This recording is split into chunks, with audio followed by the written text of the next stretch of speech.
Ya, berlindung di atas bukit. Maka Ya'juj dan Ma'juj ini mengejar kaum mukminin dan dia membantai kaum muslimin.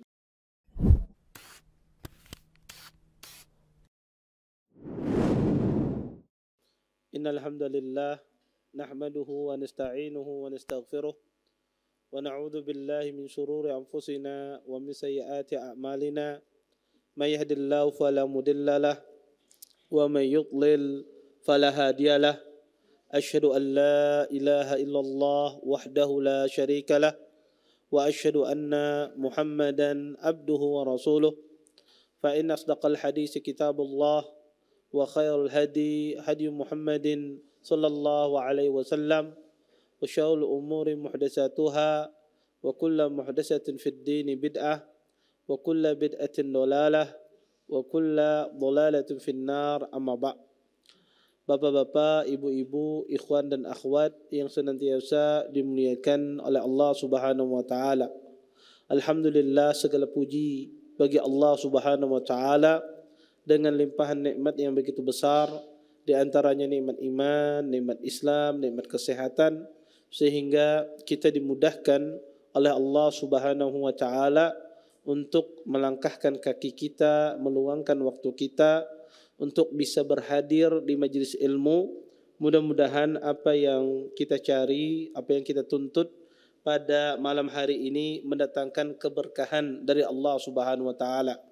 Bapak, Ibu, ikhwan dan akhwat yang dimuliakan oleh Allah Subhanahu wa taala, kita sampai pada pembahasan tanda-tanda kiamat besar. Dan sudah kita singgung di antara tanda-tanda kiamat besar tersebut ya ada 10. Dan sudah kita jelaskan salah satu dari tanda kiamat besar tersebut pada pertemuan sebelumnya, yaitu tentang keluarnya Dajjal. Kemudian di antara tanda kiamat juga adalah tanda kiamat besar adalah dengan keluarnya Isa bin Maryam. Keluarnya Nabi Isa alaihissalam. Nabi Isa alaihissalam atau yang dikenal dengan istilah Isa al-Masih. Arti Al-Masih ya, sebutan Al-Masih ini sama dengan gelar Dajjal. Dajjal juga disebut dengan Al-Masih. Tetapi Nabi Isa dikatakan beliau Al-Masih karena arti Al-Masih itu sendiri adalah mengusap penyakit.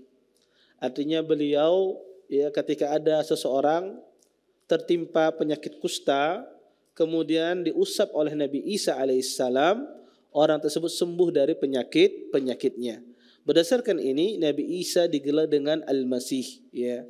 Maka Nabi Isa alaihissalam, Nabi Isa ibnu Maryam adalah seorang rasul, seorang nabi ulul azmi yang Allah utus ke muka bumi.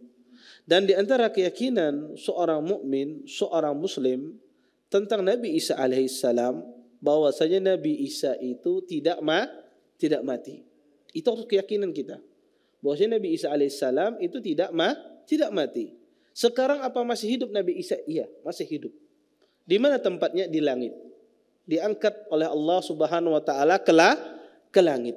Maka ini harus kita yakini ya bahwasanya Nabi Isa alaihissalam itu diangkat oleh Allah Subhanahu wa taala ke langit. Makanya ketika orang Yahudi mengatakan innama qatalna Isa bin Maryam Rasulullah, kata orang Yahudi ya sesungguhnya kami telah membunuh Isa ibnu Maryam utusan Allah. Kata Allah, wa ma qataluhu wa ma salabuhu walakin syubbiha lahum. Kata Allah, sesungguhnya mereka tidak membunuh dan juga mereka tidak mensalib Isa, tetapi orang yang diserupakan dengan Nabi Isa alaihissalam. Karena masalah Nabi Isa ini ada 3 golongan. Tentang masalah Nabi Isa ini, pertama adalah orang Yahudi. Akidah orang Yahudi tentang Nabi Isa apa? Orang Yahudi berkeyakinan Nabi Isa ini anak penzina. Maryam berzina, kata orang Yahudi, dengan Yusuf An-Najjar. Maka mereka meyakini Nabi Isa adalah anak penzina. Makanya mereka membunuh Nabi Isa alaihissalam atas dakwaan mereka. Tetapi mereka pada hakikatnya tidak membunuh Nabi Isa alaihissalam. Kelompok yang kedua ada kelompok orang Nasara. Mereka meyakini Nabi Isa anaknya Allah Subhanahu wa taala. Bahkan mereka meyakini Nabi Isa adalah Tuhan, ya. Maka ini keyakinan orang Nasara. Dan yang ketiga adalah keyakinan seorang muslim bahwasanya Nabi Isa itu adalah hamba Allah. Dia adalah seorang rasul yang Allah utus ke muka bumi. Dia adalah seorang hamba Allah yang mulia yang Allah utus ke muka bumi, dan beliau tidak mati sampai sekarang. Tetapi beliau diangkat oleh Allah Subhanahu wa taala ke langit. Nanti di akhir zaman Allah Subhanahu wa taala menurunkan Nabi Isa alaihissalam. Nabi Isa alaihissalam diturunkan oleh Allah Subhanahu wa taala sebagaimana disebutkan dalam sebagian riwayat yang sahih di Menara Putih. Menara Putih ini ada di kota Damaskus. Kota Damaskus itu ya kota Syam. Kota Syam itu sekarang itu dikenal dengan kota Suria. Maka Nabi Isa alaihissalam akan turun di sana. Yang mana pada saat itu yang menjadi imam adalah Imam Mahdi, yang menjadi imam salat. Kemudian Imam Mahdi pun mengetahui turunnya Nabi Isa alaihissalam, maka Imam Mahdi mempersilahkan Nabi Isa untuk memimpin salat. Kemudian Nabi Isa pun tidak mau, mempersilahkan Imam Mahdi untuk memimpin salat. Ya, sebagaimana disebutkan di dalam hadis Nawas bin Sam'an radhiyallahu taala anhuma, Rasulullah SAW bersabda, kata Nabi SAW, fayanzilu indal manarah al-bayda syarqi Dimashq baina mahrudatain wadi'an kaffayh ala ajnihati malakain. Kata Nabi SAW, maka Isa alaihissalam turun di Menara Putih di sebelah timur di kota Damaskus, memakai dua baju yang berwarna dengan meletakkan kedua telapak tangannya pada sayap-sayap kedua malaikat. Maka Nabi Isa ini akan turun. Ya. Maka di antara ciri-ciri Nabi Isa alaihissalam ya disebutkan di dalam sebagian hadis, ya, di antara sifat fisik Nabi Isa alaihissalam bahwasanya Nabi Isa tersebut memiliki rambut yang lurus, jatuh ke bawah mendekati bahu beliau. Rambut beliau tidak keriting maupun bergelombang, ya. Dan rambut beliau basah seolah-olah baru keluar dari kamar mandi. Ya, ini ciri fisik yang disebutkan oleh Nabi SAW di dalam hadis Nawas bin Sam'an. Kemudian fisik beliau juga tidak tinggi, ya, dan juga tidak pendek. Nabi Isa tidak tinggi dan tidak pendek. Kalau ada orang mengaku Nabi Isa pendek berarti bukan. Ya, maka Nabi Isa alaihissalam beliau tidak pendek dan tidak tinggi, ya, berbadan sedang. Kemudian kata Nabi SAW juga di antara fisik Nabi Isa alaihissalam beliau memiliki badan yang padat, kuat dan kokoh. Ya, maka ya sampai disebutkan otot-ototnya terlihat. Saking kekarnya Nabi Isa alaihissalam. Maka ini di antara sifat fisik Nabi Isa alaihissalam. Kemudian juga dijelaskan warna kulit beliau merah dan putih.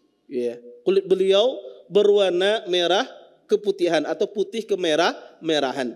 Maka ini di antara sifat-sifat fisik Nabi Isa alaihissalam. Kemudian Nabi Isa alaihissalam Allah turunkan nanti kapan? Allah turunkan nanti di akhir zaman setelah keluarnya Dajjal. Maka Nabi Isa alaihissalam keluar nanti diturunkan oleh Allah Subhanahu wa taala di akhir zaman. Maka Nabi Isa alaihissalam akan berperang dengan pengikut-pengikut Dajjal, dan sebagian besar pengikut Dajjal adalah berasal dari orang-orang Yahudi. Ya, maka Nabi Isa alaihissalam akan berperang dengan pengikut Dajjal dan kaum mukminin bersama Nabi Isa berperang. Kemudian Nabi Isa turun ke muka bumi ini sebagai apa? Para ulama mengatakan Nabi Isa diturunkan ke muka bumi ini bukan sebagai nabi, tidak. Tetapi beliau turun ke muka bumi ini sebagai pengikut syariat Rasulullah sallallahu alaihi wasallam. Jadi beliau tidak membawa misi kenabian, tidak membawa misi kerasulan, tetapi beliau turun ke muka bumi ini mengikuti syariat Rasulullah sallallahu alaihi wasallam. Sehingga tidak dipahami bahwasanya ada nabi setelah Nabi Muhammad sallallahu alaihi wasallam. Nabi Muhammad nabi yang terakhir, tidak ada nabi setelah Rasulullah sallallahu alaihi wasallam. Tetapi Nabi Isa Allah turunkan mengikuti syariat Nabi Muhammad sallallahu alaihi wasallam. Maka Nabi Isa ketika turun beliau mengikuti syariat Rasulullah, kemudian ketika beliau turun, Nabi Isa alaihissalam, beliau bersama pengikutnya dari kalangan kaum mukminin berperang dengan Dajjal dan pengikutnya. Kemudian ketika Dajjal melihat Nabi Isa alaihissalam, maka Dajjal ketakutan. Sampai Dajjal tersebut pun lari, ya, ketika melihat Nabi Isa alaihissalam, ya.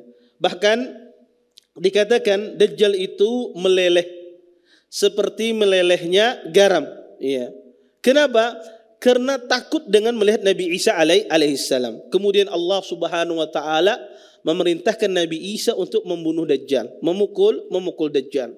Karena Allah Subhanahu wa taala ingin memuliakan Nabi Isa alaihissalam. Kalau seandainya Nabi Isa mendiamkannya, niscaya Dajjal itu akan binasa dengan sendirinya ketika dia melihat Nabi Isa alaihissalam. Tetapi Allah Subhanahu wa taala ingin memuliakan Nabi Isa alaihissalam, maka Dajjal itu dibunuh oleh Nabi Isa alaihissalam. Maka dengan terbunuhnya Dajjal, maka pengikut-pengikut Dajjal pun juga dibunuh oleh semua kaum mukminin. Maka tidak ada tempat di muka bumi ini kecuali mereka berbicara kepada seorang mukmin, berbicara kepada seorang muslim, memberitakan di mana tempat pengikut-pengikut Dajjal. Kecuali satu pohon, kata Nabi SAW, yaitu pohon Gharqad. Ya, pohon Gharqad, yang mana pohon ini tidak berbicara. Maka tidak ada pengikut Dajjal bersembunyi kecuali, ya, bebatuan dan pepohonan mengasih tahu, ya muslim khalfal yahud uqtul. Wahai muslim, di belakang seorang Yahud maka bunuhlah. Maka semuanya memberitakan kecuali pohon Gharqad sebagaimana disebutkan dalam hadis yang sahih. Maka seluruh pengikut Dajjal akan diperangi oleh Nabi Isa dan pengikut Nabi Isa alaihissalam yang mengikuti Nabi Isa dari kalangan kaum mukminin. Kemudian Nabi Isa alaihissalam disebutkan di dalam sebagian riwayat bahwasanya beliau tinggal di muka bumi ini selama 7 tahun. Ya, beliau hidup di muka bumi ini selama 7 tahun. Nabi Isa diangkat ke langit usia beliau 33 tahun. Dan beliau hidup di muka bumi selama kurang lebih 7 tahun. Apa tugas Nabi Isa selama beliau hidup di muka bumi ini? Di antara tugas beliau disebutkan oleh para ahlul ilm bahwa tugas beliau akan menghancurkan salib-salib. Ya, Nabi Isa alaihissalam akan menghancurkan salib-salib. Kemudian di antara tugas beliau juga Nabi Isa alaihissalam ketika turun ke muka bumi ini adalah Nabi Isa alaihissalam akan menghanguskan atau akan melenyapkan babi-babi. Karena di akhir zaman nanti juga banyak babi-babi. Zaman Nabi Isa alaihissalam maka babi-babi tersebut akan dimusnahkan oleh Nabi Isa alaihissalam. Kemudian di antara tugas Nabi Isa juga adalah tentunya untuk menjelaskan, ya, kontroversial antara orang Yahudi dan Nasara. Dengan turunnya Nabi Isa alaihissalam, Nabi Isa membantah terhadap orang yang menjadikan beliau sebagai Tuhan. Dan juga turunnya Nabi Isa alaihissalam bantahan juga terhadap orang Yahud yang menuduh Nabi Isa anak dari penzina. Maka ini di antara tugas Nabi Isa alaihissalam.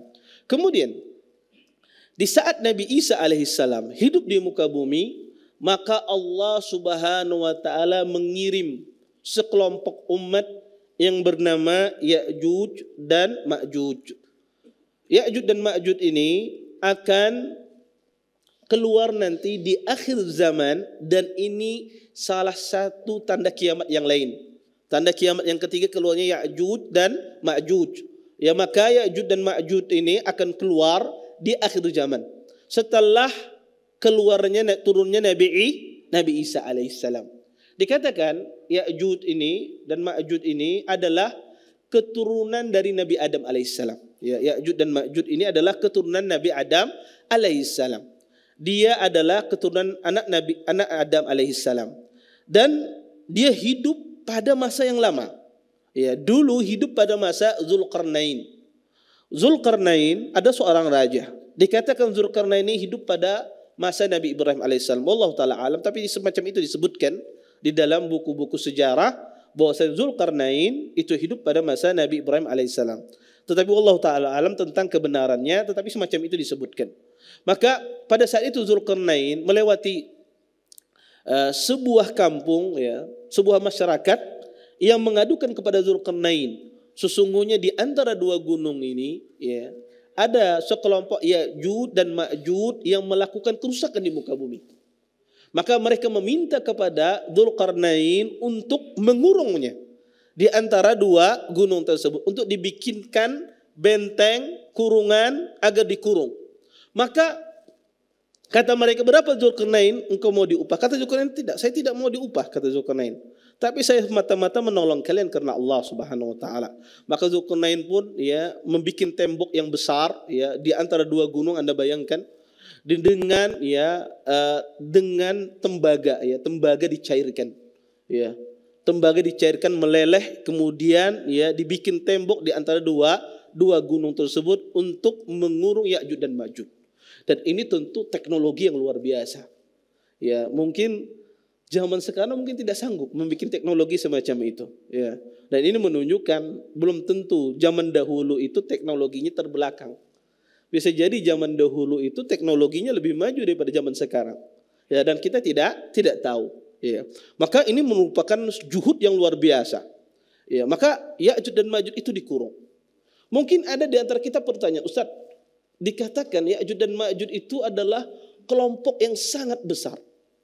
Taib, kalau dia kelompok yang sangat besar melebihi umat manusia, tentunya dia tidak hanya di antara dua gunung tersebut. Tentunya dia akan banyak di mana-mana. Ya kan semacam itu. Tetapi kenapa dikatakan ini dikurung di antara dua gunung?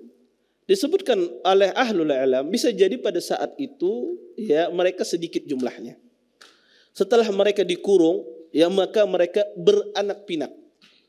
Beranak pinak dengan begitu cepat. Sampai-sampai disebutkan dalam sebuah hadis, tidaklah meninggal Ya'juj dan Ma'juj itu satu orang kecuali dia meninggalkan 1000 keturunan.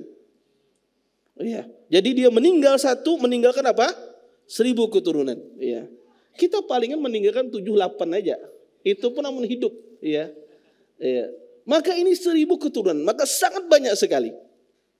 Makanya kata Nabi SAW, di antara umatku ada 1000 orang, ya, 9 kata Nabi SAW, 1 orang masuk surga, 999 orang masuk neraka. Kemudian ditanya siapa itu 999 orang masuk neraka, adalah Ya'juj dan Ma'juj. Maka Ya'juj dan Ma'juj ini ada dua kelompok ya manusia yang melakukan kerusakan pada bumi Allah Subhanahu wa taala. Mereka melakukan kerusakan pada bumi Allah Subhanahu wa taala. Ketika mereka dikurung oleh Dzulqarnain, maka Ya'juj dan Ma'juj itu berusaha menggali. Selalu dia gali ya, selalu dia berusaha menggali ya kurungan tersebut. Ketika hampir terbuka ya benteng tersebut ya, maka hampir mereka melihat cahaya matahari, maka mereka mengatakan kita lanjutkan besok. Ketika mereka lanjutkan besok, ya benteng itu kembali seperti semula, ya, dan lebih padat lagi, lebih susah lagi. Terus mereka gali demikian sampai nanti di akhir zaman, kata Nabi SAW, nanti di akhir zaman diutusnya Nabi Isa alaihissalam, ketika mereka menggali, kata mereka kita lanjutkan besok insya Allah. Ya, insya Allah kita lanjutkan besok. Dan bentengnya tidak kembali, ya. Maka mereka pun gali, akhirnya mereka bisa keluar. Ketika mereka keluar, mereka melakukan kerusakan yang luar biasa. Ya tentu Ya'juj dan Ma'juj ini adalah disebutkan ya fisiknya, ya disebutkan dalam hadis yang sahih, ya fisiknya adalah bermata sipit. Ya, bermata sipit. Ya, dia memiliki mata yang sipit ya. Kata Nabi sallam ya matanya sipit ya. Maka ini di antara fisik Ya'juj dan Ma'juj. Kemudian di antara fisiknya pula ya disebutkan oleh ahlul ilm ya, di antara fisik Ya'juj dan Ma'juj ini walaupun ada sebagian riwayat ya tidak sahih tentang fisik Ya'juj dan Ma'juj ini. Ya, maka di antara fisiknya adalah ya para ulama mengatakan dia berwajah lebar, ya bermata sipit, berwajah lebar, kemudian rambutnya berdiri, ya rambutnya berdiri, hati-hati rambut yang berdiri. Baik. Kemudian kata Nabi SAW ya kulit wajah mereka itu gempal ya, kata Nabi SAW ya ka'anna wujuhum al-majanu al-mutraqah, ya. Wajah mereka seperti perisai yang berkulit, artinya gempal ya wajahnya tersebut. Maka ini fisik yang sahih dari fisik Ya'juj dan Ma'juj yang disebutkan di dalam hadis Nabi SAW. Adapun yang disebutkan Ya'juj dan Ma'juj itu orangnya kecil ya, dikatakan badannya itu ukuran daun telinganya saja. Daun telinganya satu sebagai kasurnya, yang satu sebagai selimutnya, maka ini tidak sahih. Ya, dikatakan Ya'juj dan Ma'juj itu orangnya kecil ya. Sebagian lagi mengatakan bahwasanya Ya'juj dan Ma'juj itu ada sebagian lagi orang menisbatkan Ya'juj Ma'juj ini berasal dari Cina, maka ini juga tidak benar. Ya, ini tidak benar. Tetapi semacam itu yang disebutkan oleh Nabi SAW di dalam hadis. Dari mana mereka asalnya? Wallahu taala a'lam. Walaupun sebagian ahli sejarah ya mengatakan, ya sebagian orang mengatakan bahwasanya Ya'juj dan Ma'juj itu dekat dengan daerah Uzbekistan, Kazakhstan dan semisalnya. Tetapi tidak ada yang sahih yang menjelaskan hal semacam itu. Walaupun di situ ada suku, yang nama suku itu sama kalau di bahasa Arab kan dengan suku dengan Ya'juj dan Ma'juj. Ya. Tetapi ini ya sekedar tidak ada dalilnya. Maka Ya'juj dan Ma'juj ini ketika dia keluar ya, ketika dia keluar dari kurungannya, maka dia dengan jumlah yang begitu banyak, dan dia melakukan kerusakan. Ketika saf terdepan ada sungai namanya Sungai Tabari, ya, Tabariyah, ya. Maka ketika dia melewati sungai, maka saf pertama ini menghabiskan sungai, diminum semuanya, ya, diminum semuanya. Kemudian di belakang perasaan tadi di depan ada sungai, kok nggak ada lagi. Ya, saking rakusnya mereka, dan mereka melakukan kerusakan. Kemudian Allah Subhanahu wa taala memerintahkan kepada Nabi Isa alaihissalam untuk membawa kaum muslimin, kaum mukminin yang masih ada untuk berlindung di atas bukit. Ya, berlindung di atas bukit. Maka Ya'juj dan Ma'juj ini mengejar kaum mukminin dan dia membantai kaum muslimin. Maka dia melakukan kerusakan di muka bumi. Sampai Ya'juj dan begitu sombongnya dia, kata dia semua penduduk bumi sudah kita musnahkan. Ya, semua penduduk bumi kita musnahkan, tinggal kita musnahkan penduduk langit. Akhirnya pun Ya'juj dan Ma'juj itu pun memanah langit. Kemudian di panah tersebut Allah kembalikan dengan panah tersebut berlumuran darah. Ya, ketika mereka memanah ke arah langit, panah itu Allah kembalikan dengan berlumuran darah. Mereka menyangka bahwasanya mereka telah membunuh penduduk langit. Ya, sudah kita habisi berataan di atas. Ya. Maka mereka menyangka mereka telah membunuh penduduk langit. Di saat-saat sombongnya mereka tersebut, Allah Subhanahu wa taala mengirimkan cuma seekor ulat. Ketika dengan ulat tersebut, ya Ya'juj dan Ma'juj semuanya meninggal. Semuanya mati binasa. Ya. Dan tidak ada sejengkal dari tanah ini kecuali di situ ada jasadnya Ya'juj dan Ma'juj dengan bau yang begitu sangat luar biasa, sehingga Nabi Isa alaihissalam berdoa kepada Allah Subhanahu wa taala untuk dihilangkan. Maka Allah Subhanahu wa taala mengutus burung-burung yang mengambil jasad-jasad Ya'juj dan Ma'juj ini.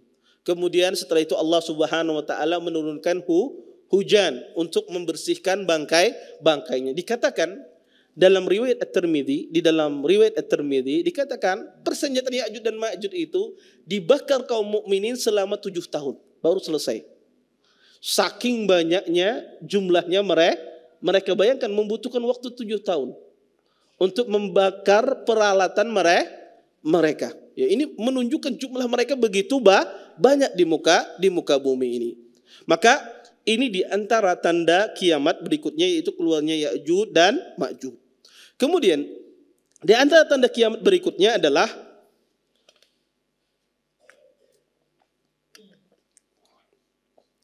dengan keluarnya api, yang mana api ini menghalau manusia ke mahsyar.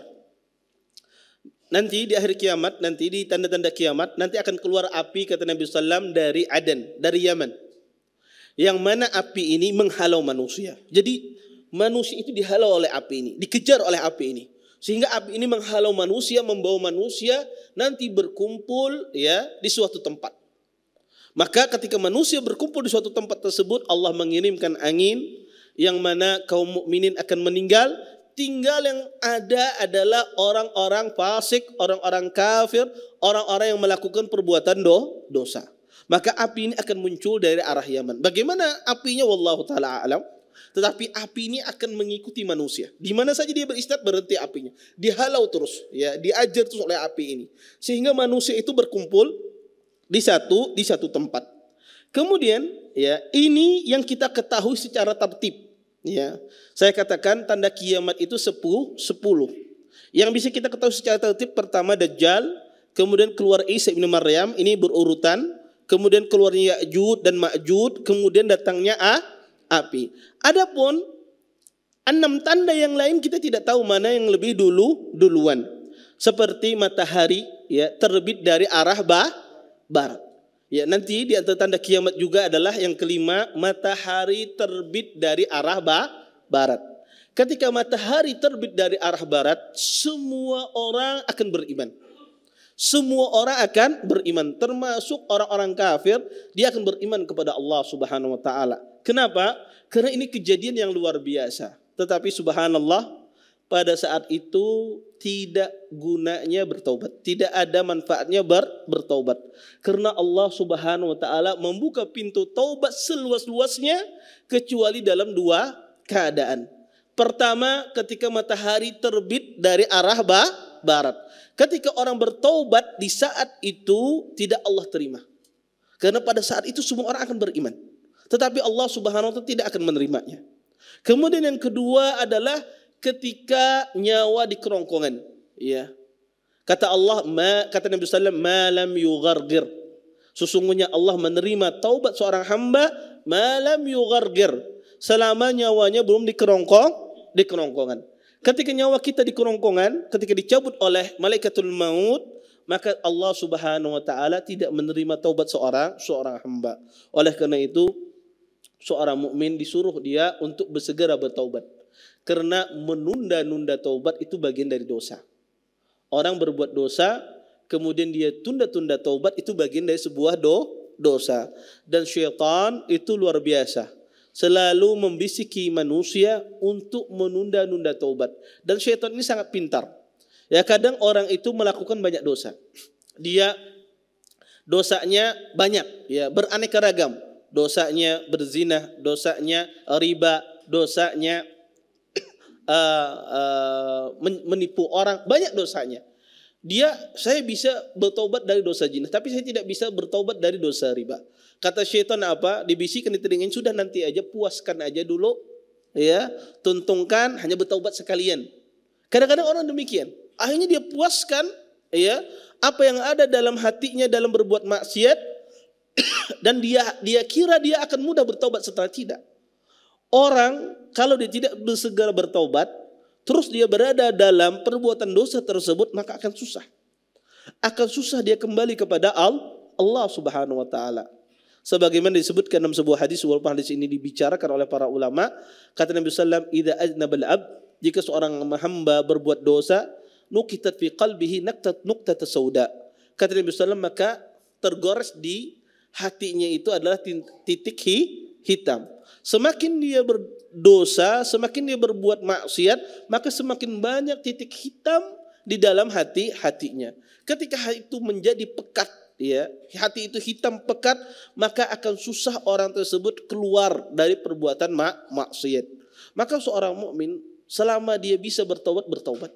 Walaupun tidak bisa bertaubat dari semua dosa, maka bertaubat dari dosa yang kita mampu untuk bertaubat kepadanya. Karena kebaikan mendatangkan kebaikan yang lain.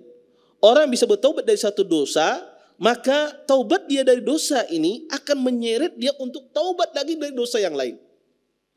Sebaliknya, kalau Anda menghindari taubat dari satu dosa, maka menyeret Anda ke dosa yang lain. Maka bertobat dari semua dosa. Pada asalnya demikian.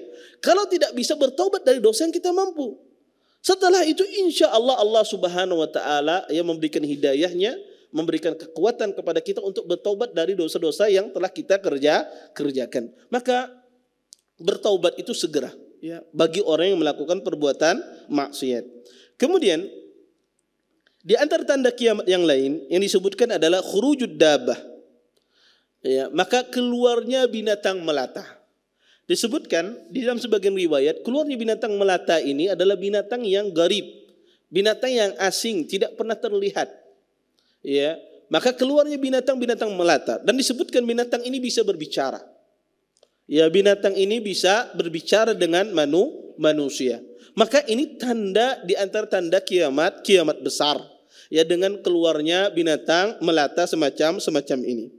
Kemudian di antara tanda kiamat, ya, yang disebutkan di dalam hadis, ya, bahwasanya terjadi 3 longsor. Ya, terjadi tiga longsor. Ya. Pertama kata Nabi sallallahu alaihi wasallam, ya, longsor, ya, di bagian timur, dan longsor bagian barat, dan longsor di Jazirah Arab. Tentu longsor di sini bukan longsor biasa, ya, tetapi longsor yang sangat dahsyat, ya, amblas, ya, tanah itu amblas, ya. Tentu longsor banyak, ya, di negara kita pun banyak kejadian longsor, tetapi yang dimasukkan longsor di sini ada longsor yang tidak biasa, longsor yang sangat dahsyat, yang terjadi dari arah timur, yang terjadi dari arah barat, dan yang terjadi di Jazirah Arab. Ya, maka ini 3 longsor ini juga tanda di antara tanda kiamat kubra, ya, di antara tanda-tanda kiamat besar, ya. Maka ini 10 tanda kiamat, ya, yang disebutkan di dalam hadis Hudzaifah ketika Nabi SAW menceritakan kepada para sahabat tentang 10 tanda kiamat ini.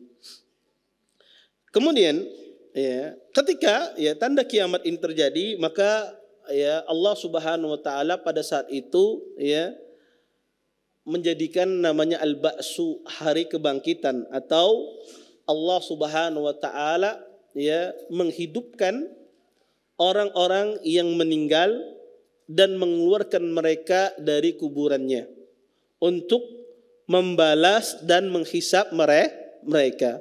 Yang mana berbuat baik dibalas kebaikan, yang mana berbuat dosa dibalas sesuai dengan kadar dosanya. Makalah ini disebut dengan al-ba'su atau hari kebangkitan.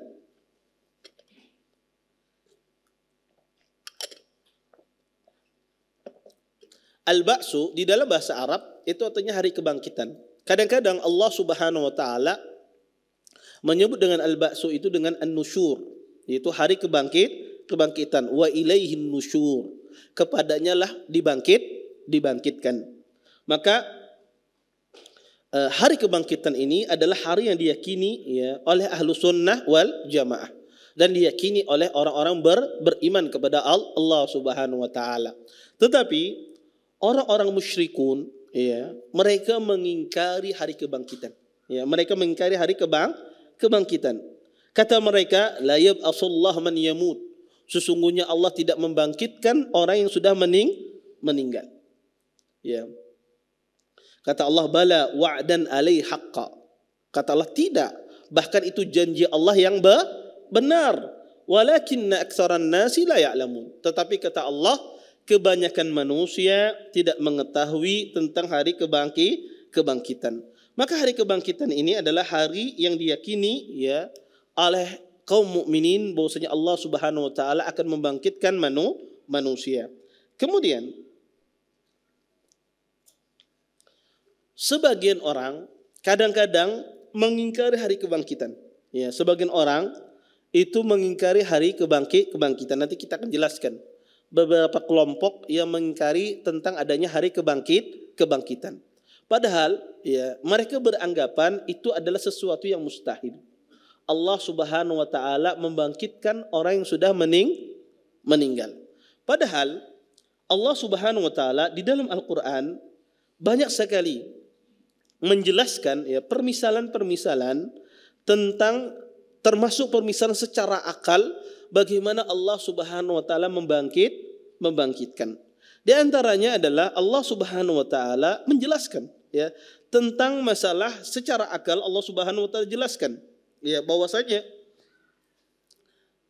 membikin dari awal itu lebih susah ketimbang mengulang. Ya, Anda ketika membikin sesuatu dari awal itu pasti lebih susah. Ya, Anda harus melakukan eksperimen, ya, sampai jadi. Ya. Tetapi ketika itu sudah jadi, dihancurkan barang Anda bikin ulang seperti itu sangat mudah sekali. Ya, sangat mudah. Allah Subhanahu wa taala bisa menciptakan manusia dari sesuatu yang tidak ada. Maka begitu mudah pula bagi Allah Subhanahu wa taala mengembalikan manusia. Maka mengembalikan itu lebih mudah ketimbang menciptakan dari awal. Kalau Allah bisa mampu menciptakan dari awal, maka mengembalikan itu lebih mudah. Kemudian yang kedua, Allah jelaskan di dalam Al-Quran banyak kejadian. Allah sebutkan di dalam Al-Quran bagaimana Allah Subhanahu wa taala menghidupkan orang yang mati. Di antaranya adalah cerita Nabi Ibrahim alaihissalam. Ketika Nabi Ibrahim alaihissalam meminta ditampakkan oleh Allah Subhanahu wa taala bagaimana Allah Subhanahu wa taala menghidupkan orang yang mati. Kemudian Allah Subhanahu wa taala menyuruh Nabi Ibrahim mengambil burung, kemudian dipotong-potong, disebar jasadnya kemana-mana, ke penjuru. Ya. Kemudian Allah hidupkan. Kalau Allah bisa menghidupkan seekor burung, maka Allah akan bisa menghidupkan yang lainnya. Kemudian juga kisah Nabi Musa alaihissalam, ketika seseorang yang mati dibunuh. Kemudian Allah Subhanahu wa taala suruh pukul dengan ekor sapi, yang mana orang itu tersebut hidup dan berbicara siapa yang membunuhnya. Ya. Kemudian juga kisah Ashabul Kahfi, orang yang ditidurkan oleh Allah Subhanahu wa taala beratusan tahun, maka dengan mudah Allah Subhanahu wa taala mengembalikannya. Maka banyak ayat Al-Qur'an menjelaskan kepada kita secara dalil akal tentang bukti Allah itu maha mampu, kuasa menghidupkan orang yang sudah meninggal. Kemudian Allah juga menjelaskan di dalam Al-Quran secara akal bahwasanya penciptaan langit dan bumi itu lebih besar, lebih azim, lebih dahsyat daripada penciptaan manusia. Ya, mana yang lebih besar? Penciptaan manusia atau penciptaan langit dan bumi? Tentu penciptaan langit dan bumi itu lebih dahsyat daripada menciptakan manusia. Makanya Allah katakan la khalqus samawati wal ard akbaru min khalqin nas. Kata Allah Subhanahu wa taala, sesungguhnya Allah Subhanahu wa taala menciptakan langit dan bumi. Yang mana penciptaan langit dan bumi ini lebih besar, lebih dahsyat daripada penciptaan manusia. Maka ketika Allah Subhanahu wa taala mampu menciptakan yang lebih besar daripada manusia, maka begitu mudah bagi Allah Subhanahu wa taala mengembalikan orang yang sudah mati menjadi hidup kembali. Maka ini di antara dalil-dalil yang menjelaskan kepada kita yang wajibnya orang beriman tentang hari kebangkitan. Tetapi ada sebagian kelompok yang mengingkari hari kebangkitan. Pertama, kelompok yang mengingkari hari kebangkitan, yang pertama adalah orang-orang musyrikun dan sebagian orang falasifah dan sebagian orang mulhidin, orang ateis dan sebagian orang Yahud. Mereka mengatakan bahwasanya hari kiamat itu tidak ada. Ini sebagaimana yang Allah sebutkan di dalam Al-Quran, za'amal ladzina kafaru alla yub'asu. Kata Allah Subhanahu wa taala, orang-orang kafir menyangka mereka tidak dibangkitkan. Ya, ini kelompok yang mengingkari apa? Hari kebangkitan. Pertama adalah orang-orang musyrikun dan sebagian orang falasifah dan orang Yahudi dan juga orang-orang ateis. Sebagian mereka mengingkari adanya hari kebangkitan secara total. Secara total mereka mengatakan tidak ada hari kebangkitan. Maka ini orang-orang musyrik. Kemudian kelompok kedua adalah kelompok yang meyakini adanya kelompok reinkarnasi. Ya. Orang-orang yang berkeyakinan akidah reinkarnasi, maka ini meyakini pada hakikatnya meyakini adanya hari kebangkitan. Ya, maka mereka mengatakan bahwasanya dengan reinkarnasi ini mereka pada hakikatnya adalah mengingkari adanya hari kebangkitan. Kenapa? Karena mereka mengatakan orang itu berubah bentuk ke bentuk yang lain. Pada hakikatnya mereka itu mengingkari tentang adanya apa? Reinkarnasi.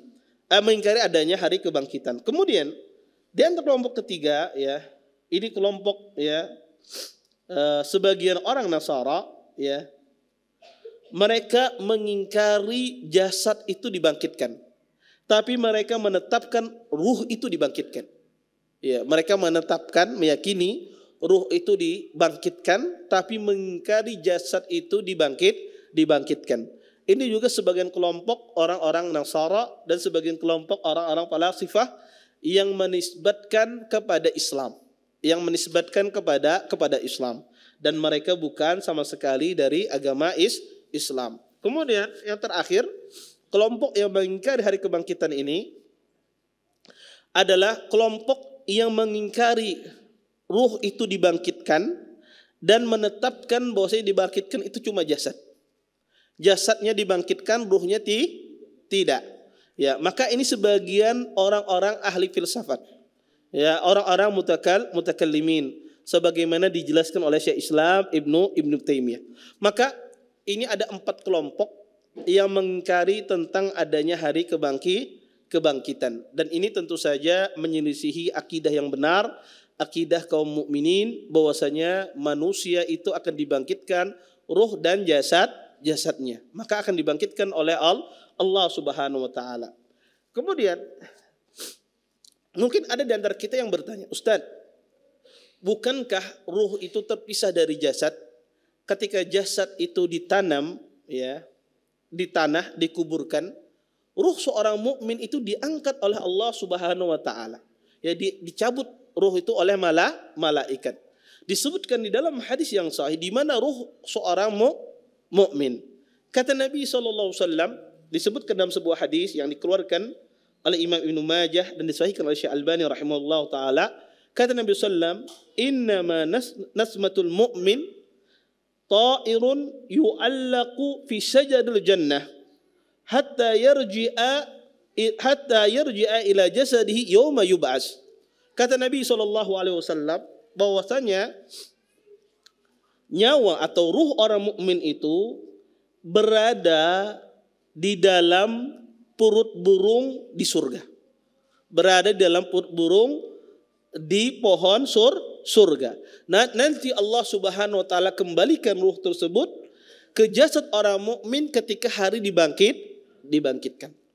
Ya, jadi ketika ruh kita ya berada di dalam perut burung tersebut, maka ketika hari dibangkitkan, Allah Subhanahu wa taala ya akan mengembalikan ruh tersebut. Dikembalikan kepada jasad seorang mukmin. Ini menunjukkan bahwasanya yang akan dibangkitkan itu semuanya. Ruhnya dibangkitkan oleh Allah Subhanahu wa taala. Kemudian yang kedua adalah jasadnya pun juga akan dibangkitkan oleh Allah Subhanahu wa taala. Maka ini akidah seorang mukmin. Maka yang akan dibangkitkan itu ruh dan jasadnya. Bukan keyakinan sebagian orang mutakallimin yang dibangkitkan itu hanya ruhnya saja, bukan jasadnya, atau sebaliknya jasadnya bukan ruhnya. Atau keyakinan sebagian kelompok atau agama di luar agama Islam bahwasanya adanya reinkarnasi. Maka ini juga bagian dari orang yang mengingkari tentang adanya hari kebangkitan. Dan yang terakhir adalah kelompok orang-orang musyrikun yang mereka mengingkari hari kebangkitan secara total. Maka ini kelompok yang menyelisihi umat muslimin. Bapak Ibu ikhwan dan akhwat yang dimuliakan oleh Allah Subhanahu wa taala, ini ya pembahasan kita pada malam ini yang berkaitan dengan iman bil yaumil akhir, yaitu tanda-tanda hari kiamat dan juga tentang masalah hari kebangkitan. Mudah-mudahan apa yang kita sampaikan tadi bermanfaat, dan insyaallah nanti kita akan melanjutkan pembahasan tentang masalah ditiupkannya sangkakala. Baik. Sebelum saya tutup, mungkin ada pertanyaan, silahkan kalau ada yang mau bertanya. Kita bacakan ini pertanyaan kertas dulu. Assalamualaikum warahmatullahi wabarakatuh. Semoga Allah membalas kebaikan dan merahmati pian keluarga, tim kajian dan seluruh kaum muslimin yang menjaga agamanya. Izin bertanya, apakah kita yang telah mengetahui tanda-tanda hari akhir boleh merasa takut kepadanya atau cukup dengan mengetahui tanpa ada perasaan apapun? Maka boleh seseorang takut tentang tanda-tanda hari akhir ya. Dengan itu dia tambah beribadah kepada Allah Subhanahu wa taala. Dengan itu tambah imannya, tambah meningkat imannya kepada Allah Subhanahu wa taala. Maka tidaklah disebutkan tanda-tanda ini kecuali agar kita pertama untuk berhati-hati, yang kedua untuk kita mempersiapkan diri kita dan dengan banyak beribadah kepada Allah Subhanahu wa taala. Kemudian yang ketiga, kita takut ya berada di zaman-zaman tersebut, karena tidaklah berada pada zaman tersebut kecuali orang-orang yang jelek di akhir zaman. Maka pantaslah seorang tersebut takut ketika mengetahui tanda-tanda tersebut, karena tidaklah berlalu zaman kecuali zaman setelahnya lebih jelek daripada zaman sebelumnya. Taib. Apa hukum ke kubur Fir'aun? Taib. Hukum ke kubur Fir'aun atau disebut dengan ma'abid, ya tempat ibadah atau tempat pekuburan orang musyrikin, tentu tidak boleh. Ya tidak boleh, diharamkan seseorang mengunjungi kuburan orang musyrikin. Maka tidak diperbolehkan kita mengunjungi kuburan orang musyrikin termasuk Fir'aun. Apalagi Fir'aun mengaku sebagai Tuhan.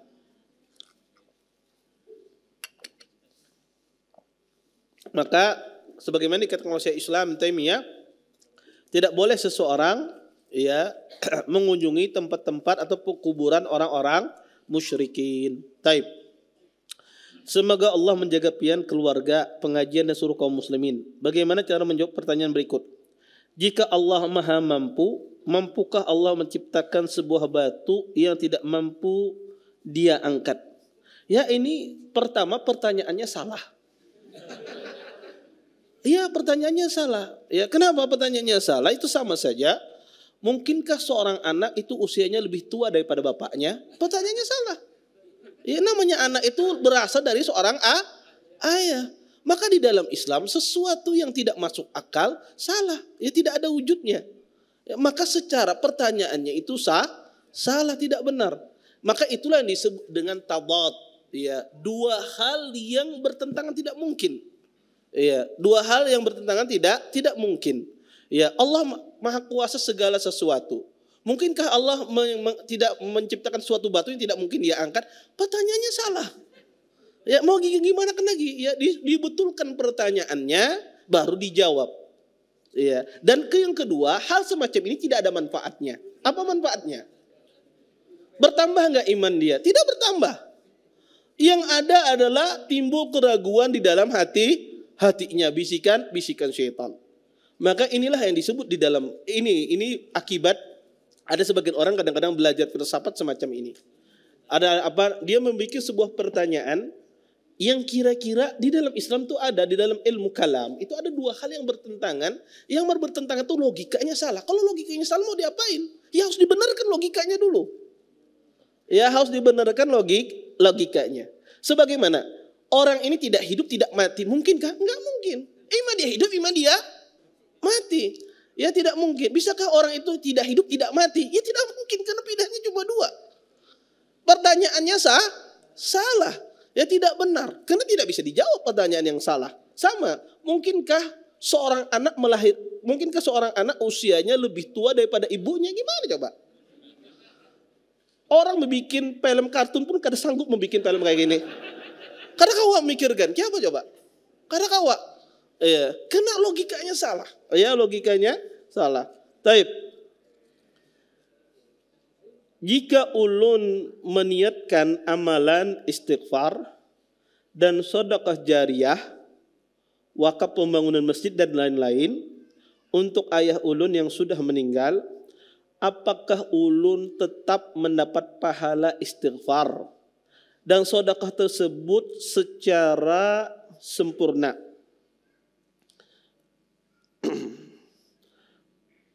Yang kedua, ulun ingin berbakti kepada orang tua yang sudah meninggal. Tetapi ulun juga mengharapkan pahala tersebut sebagai bekal di akhirat. Pertama, masalah seseorang meniatkan amalan istighfar ya untuk orang tuanya, tentu ibadah itu terbagi menjadi 3 macam. Ibadah itu ada yang sifatnya ibadah itu sifatnya badaniyah. Badaniyah itu murni fisik, zikir, kemudian sholat dan semisalnya, itu murni fisik. Maka ibadah fisik ini pendapat yang paling rawat di kalangan para ulama tidak bisa dihadiahkan.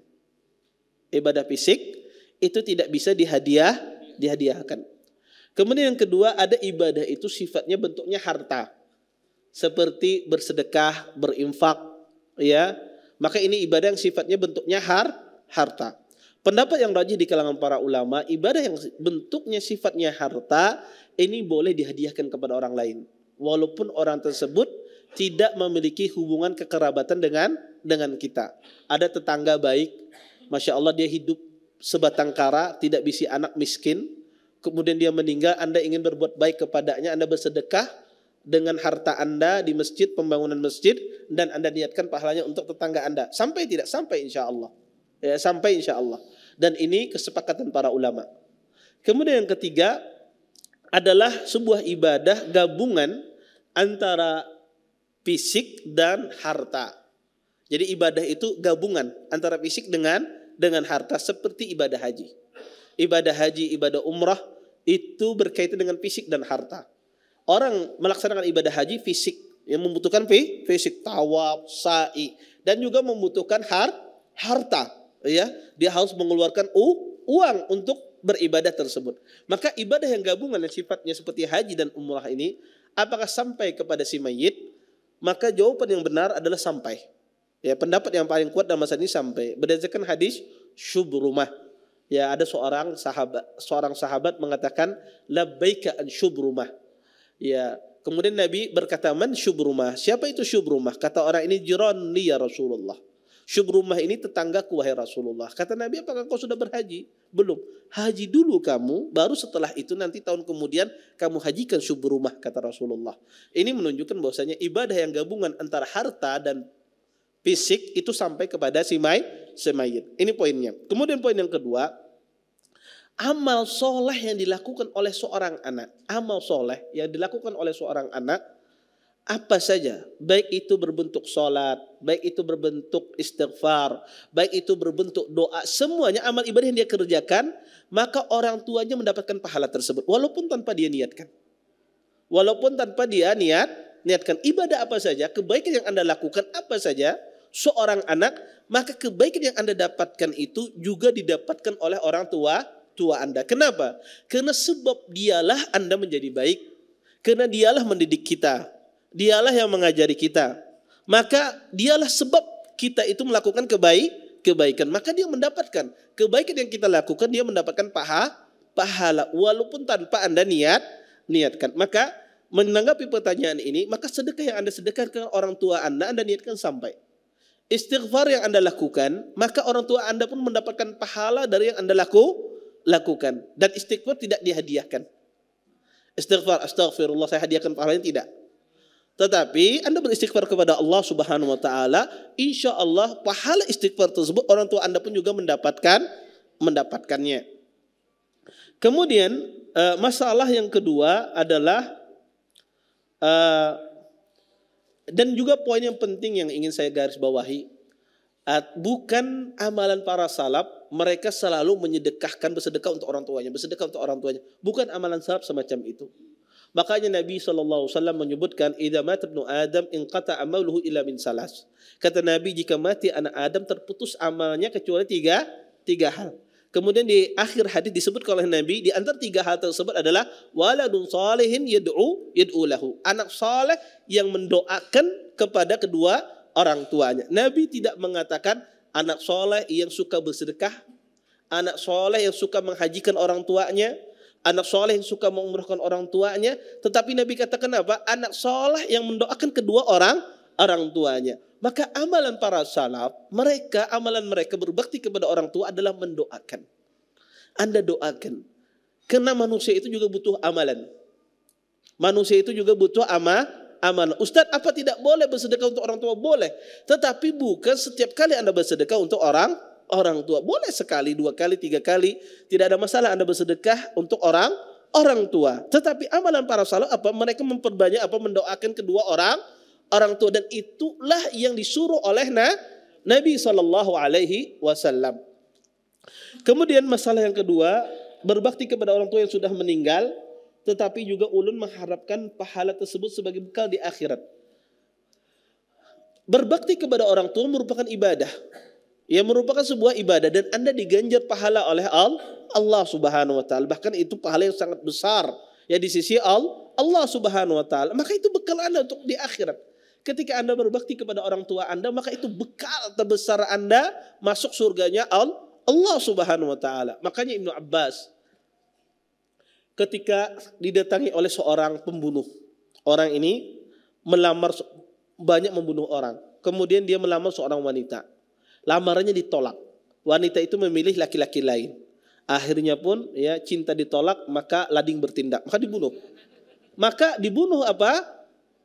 Wanita ini karena dia memilih laki-laki lain. Maka dia datang kepada Ibnu Abbas. Ya Ibnu Abbas, hal min taubah. Wahai Ibnu Abbas, apakah ada taubat untukku? Dia ceritakan saya membunuh ini. Di akhir dia ceritakan saya membunuh seorang wanita. Kemudian Ibnu Abbas mengatakan, hal ummuka hayya? Kata beliau, apakah ibumu masih hidup? Kata orang ini tidak. Ibuku sudah meninggal. Kemudian kata Ibnu Abbas, tub ilallah. Bertaubat engkau kepada Allah, pergi ke tempat si fulan. Kemudian setelah orang ini pergi, datang muridnya Ibnu Abbas menghampiri Abdullah bin Abbas. Kemudian bertanya, kata Atta, murid Ibnu Abbas ini, limadza sa'alta an hayati ummihi? Wahai Ibnu Abbas, kenapa engkau bertanya kepada orang ini tentang kehidupan ibunya? Ibunya masih hidup apa? Apa tidak, apa hubungannya? Dia bertanya adakah taubat untuknya ketika dia membunuh wanita ini? Apa hubungannya dengan ibunya? Kemudian dijelaskan oleh Ibnu Abbas.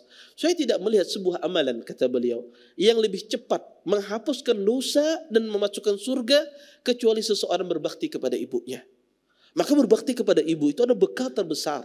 Berbakti kepada dua orang tua itu bekal terbesar seseorang menghadap Allah Subhanahu wa taala. Baik. Assalamualaikum Ustaz, apakah ada tuntunan taubat sesuai sunnah? Jazakumullah khairan. Adapun tuntunan taubat sesuai dengan sunnah, pertama seseorang itu ikhlas di dalam taubatnya, tidak riya. Kemudian yang kedua adalah berazam, ya, bertekad bulat, ya, di dalam bertaubat. Kemudian yang ketiga dia adalah menyesali terhadap perbuatan dosa yang dia kerjakan. Kemudian yang terakhir adalah dia meninggalkan perbuatan dosa tersebut, tidak mengulanginya kembali. Ini saja tuntunan sunnah. Anda ikhlas, bertekad bulat dalam bertaubat, tidak mengulangi lagi, dan menyesali perbuatan dosa-dosa yang Anda lakukan dan meninggalkan perbuatan dosa tersebut. Maka kalau Anda lakukan, maka insya Allah taubat Anda diterima oleh Allah Subhanahu wa taala. Maka ini tuntunan di dalam sunnah. Bagaimana hukum mengimpakkan sebagian harta kita ke masjid yang belum mengenal sunnah? Ke masjid yang belum mengenal sunnah. Karena kita ikut sholat di dalamnya, yang dimana di masjid tersebut juga di dalam acara yang tidak sunnah. Pada asalnya tidak ada masalah. Anda bersedekah ke masjid manapun, pada asalnya tidak masalah. Karena itu rumahnya Allah Subhanahu wa taala. Di sana ditegakkan sholat, walaupun sholatnya tidak sesuai dengan sunnah. Tapi kalau Anda bertanya mana yang lebih afdal, tentu lebih afdal adalah Anda bersedekah di masjid yang di sana ditegakkan sunnah, karena manfaatnya akan lebih besar. Manfaatnya akan lebih besar. Kalau ditanya apakah boleh, ya boleh saja. Ya, itu adalah rumah Allah Subhanahu wa taala. Seseorang bersedekah di sana ditegakkan salat, ditegakkan zikir kepada Allah Subhanahu wa taala. Tetapi kalau ditanya mana yang lebih afdal, tentu ya lebih afdal adalah ketika kita melihat di masjid sunnah, misalnya butuh pembangunan, butuh ini, maka lebih utama kita dahulukan di sana. Ya, karena manfaatnya akan lebih besar. Wallahu taala alam. Baik. Saya kira cukup ya. Silakan. Ya mungkin satu atau dua dari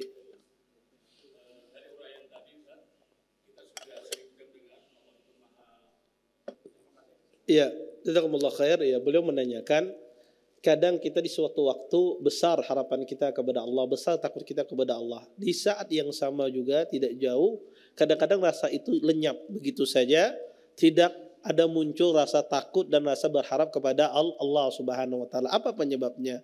Bagaimana cara mengobatinya? Pertama, tentu sebagaimana dikatakan oleh Nabi SAW, iman itu ya naik dan turun. Makanya yazidu bit ta'ah wa yanqusu bil ma'siyah. Iman itu bertambah dengan ketaatan, akan berkurang dengan kemaksiatan. Maka ketika manusia itu lalai dari mengingat Allah Subhanahu wa taala, maka ketahuilah itu ada indikasi kita melakukan sebuah kemaksiatan.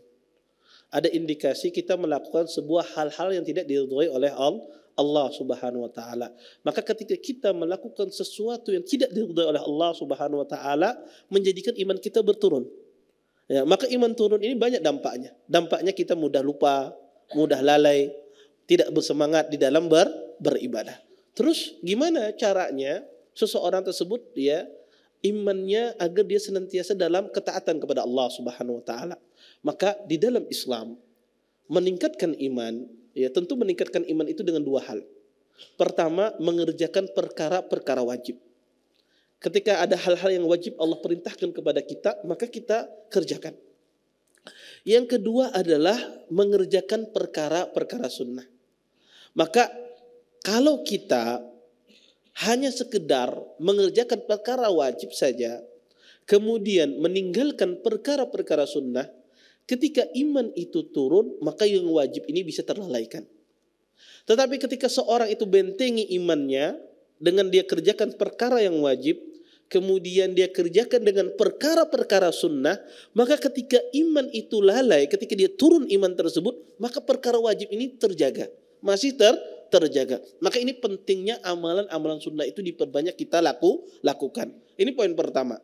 Ya, seseorang memperbanyak amalan solehnya, tidak hanya amalan yang wajibnya saja, dan juga melakukan amalan sunnah. Ini yang kedua, untuk menjaga keimanan kita selalu senantiasa ingat kepada Allah Subhanahu wa taala. Kemudian yang kedua, jauhi faktor-faktor yang menurunkan keimanan, yang menjadikan kita lalai. Faktor-faktor itulah yang menjadikan kita lalai. Faktor yang terutama adalah pertama itu bisa unsur dari teman, ya, teman bergaul. Kalau di pasar pasti ya mungkin pembicaraannya masalah berapa untung berapa rugi semacam itu kan, berapa payu ya napa yang dicari orang kan semacam itu ya. Dan itulah tabiat di dalam dunia pasar. Maka seseorang sebisa mungkin ya bagaimana dia menjauhi faktor-faktor yang menyebabkan turunnya imannya. Bisa jadi akibat teman, berteman dengan teman yang suka menggibah, teman yang suka tidak mengingat akhirat, maka jauhi. Maka cari teman-teman yang mengingatkan kita akhir. Kalau ingat sidin, ingat neraka misalnya. Ya, maka cari teman-teman yang demikian yang mengingatkan kita kepada Allah Subhanahu wa taala. Itu menjadikan kita bertambah iman kita. Ya, maka orang itu kadang lalai karena ada faktor-faktor tersebut. Yang ketiga adalah faktor syaitan. Ya, syaitan selalu membisiki hati di dalam hati manusia. Maka kalau kita tahu sering dibisiki oleh syaitan, ya dibisiki dada-dada kita, maka banyak-banyak ta'awud, ya meminta perlindungan kepada Allah Subhanahu wa taala. Dengan seseorang meminta perlindungan kepada Allah, niscaya insyaallah Allah lindungi orang tersebut. Kemudian terakhir agar ya seseorang itu senantiasa dijaga oleh Allah Subhanahu wa taala, dah perbanyak doa, minta sama Allah. Ya agar kita itu ditetapkan hati kita di dalam keimanan terus-menerus. Makanya itulah yang doa yang sering dipanjatkan oleh Nabi. Ya muqallibal qulub, sabbir qalbi ala dinik. Ya musarrifal qulub, sarrif qalbi ila ta'atik. Kata Nabi SAW, wahai Tuhan yang memutar balikan hati, tetapkanlah hatiku di dalam agamamu. Wahai Tuhan yang mengarahkan hati, arahkanlah hatiku di dalam ketaatan kepadamu. Maka Nabi selalu meminta. Maka berdoa kepada Allah Subhanahu wa taala, perbanyak doa kita kepada Allah Subhanahu wa taala. Maka orang semacam ini kalau dia lakukan tahapan-tahapan semacam ini, ketika dia tergelincir, qadarullah, maka dia akan mudah kembali. Maka dia akan mudah ingat kepada Allah Subhanahu wa taala. Mungkin ini ya beberapa ya hal yang bisa untuk menjaga keimanan kita, ya memperhatikan faktor-faktor yang bisa menurunkan keimanan kita. Itu banyak faktornya. Pertama faktor teman, faktor lingkungan, ya. Karena lingkungan itu juga mempengaruhi iman seseorang. Orang dan waktu juga mempengaruhi faktor keimanan seseorang. Orang kalau di bulan Ramadan, ya maka biasanya banyak mengaji, banyak membaca Al-Qur'an. Ya. Kenapa? Karena dia meyakini waktu yang utama. Ya, keyakinan ini ada di dalam hatinya. Sehingga dia selalu membaca Al-Quranul Karim. Maka faktor waktu juga penting. Ketika orang mengetahui keutamaan yang fadil di dalam agama Islam, waktu-waktu yang fadil, maka dia tidak akan lewatkan. Contoh di hari Jumat, di detik-detik sebelum terbenam matahari. Dia tahu ini waktu yang fadil, maka dia akan luangkan waktunya sebesar mungkin untuk mengambil kesempatan dalam berdoa kepada Allah Subhanahu wa taala. Tetapi ketika orang itu tidak mengerti waktu yang fadil, waktu yang utama, maka dia akan lalai. Dia akan lalai, dan ini juga dipengaruhi dengan ilmu kita terhadap waktu-waktu yang utama. Dan juga mempengaruhi iman kita itu tempat. Tempat juga kadang-kadang mempengaruhi iman kita. Orang kalau di masjid lingkungannya baik, itu cenderung orang itu baik. Tapi orang kalau lingkungannya nggak bagus, cenderung orang itu rusak. Ya orang kalau lingkungannya di diskotik ya, di rumah samping-nyampingnya rusak, maka cenderung orang itu rusak. Maka kalau kita tahu lingkungan kita tidak bagus dan ini yang menyebabkan kita kadang-kadang lalai, maka cari lingkungan yang baik. Cari lingkungan yang baik. Maka ini mungkin di antara cara-cara agar seseorang itu selalu dijaga oleh Allah Subhanahu wa taala imannya dan ketaatannya kepada Allah Subhanahu wa taala. Baik. Saya kira cukup ya. Kita tutup dengan doa kafatul majelis. Subhanakallahumma bihamdika asyhadu an la ilaha illa anta astaghfiruka wa atubu ilaik. Assalamualaikum warahmatullahi wabarakatuh.